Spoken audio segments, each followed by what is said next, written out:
이번 서울시 고1 전체 학생 중 전과목 1등급 비율이 2.07%라고 합니다. 작년보다 10배 늘었어요.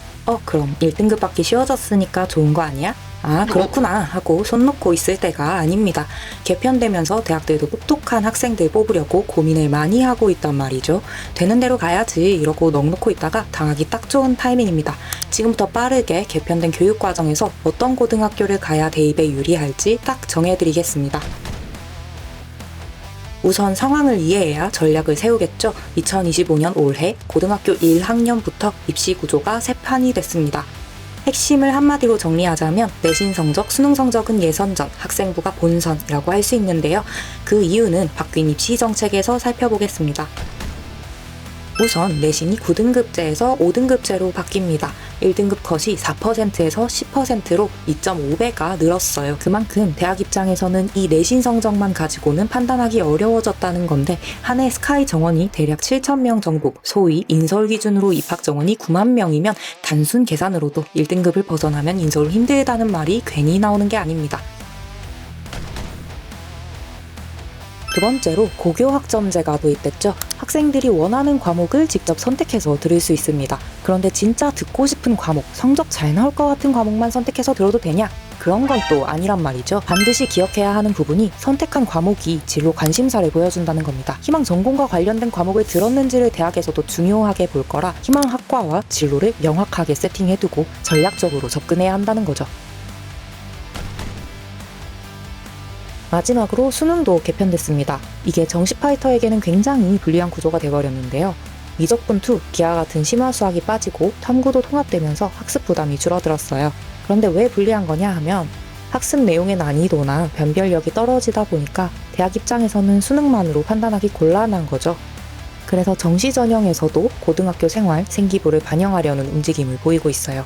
실제로 서울대가 발표한 2028년 입학 전형에서는 정시에서도 교과 역량 평가를 하겠다고 밝혔습니다. 그럼 어떤 학교가 전략적으로 유리할까요? 나는 대입이 목표다 하는 선택지가 크게 일반고, 특목고, 자사고로 나뉠 텐데요. 일반고의 경우 다양한 학생들의 수준, 목표에 맞춰 보편적인 교육과정을 수행합니다.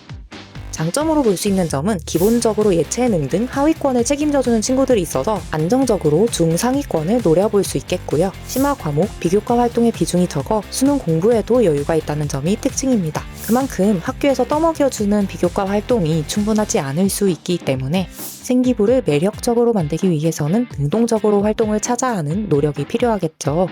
특목고와 자사고는 비슷한 면이 있습니다.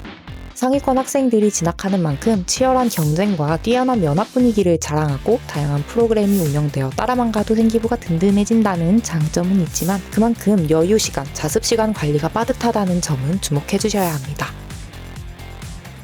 아참, 특목고, 자사고 중에서 고민이라면 특목고는 목적에 따라 특정 과목의 심화 과정이 많고 자사고는 균형 있는 심화 과목의 선택지를 제공한다는 차이점 정도는 알아두셔야겠죠.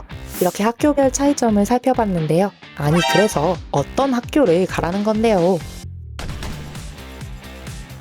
자, 이제 대입 기조, 학교별 특징은 다 알아봤는데 가장 중요한 게 빠졌죠. 학교를 다닐 학생이 어떤 성향인가. 그래서 가져온 학교 선택 로직트리입니다. 중요한 것만 하나씩 살펴볼게요. 첫 번째 체크포인트, 바로 실력입니다. 공부로 한 가닥 할 자신 있는지 가늠해보세요. 중학교는 A등급이 평균 30%라는데 석차도 표준 편차도 없는데 어떻게 상위권인지 확인하냐고요? 내신 상위권 또는 특목 자사고를 노린다면 반드시 고1 3월 모의고사를 미리 풀어보세요. 고1 3월 모의고사는 중등 1학년부터 3학년 범위가 나오는데요. 상위 10%, 즉 1등급이 나온다? 이미 공부 습관이 잡혀있고 자사고 특목고에서도 충분히 해낼 수 있는 실력임을 뜻합니다. 이제 현실적인 기준을 좀 살펴보겠습니다. 연평균 1,000만 원 이상의 교육비를 감당할 수 있나요? 외고, 자사고의 경우 연간 학비만 1,000만 원에 육박합니다. 여기에 사교육까지 추가되면 금전적인 부분도 전혀 무시할 수가 없겠죠. 세 번째, 독서, 동아리 활동, 탐구보고서나 수행평가에 스트레스 안 받을 자신 있나요?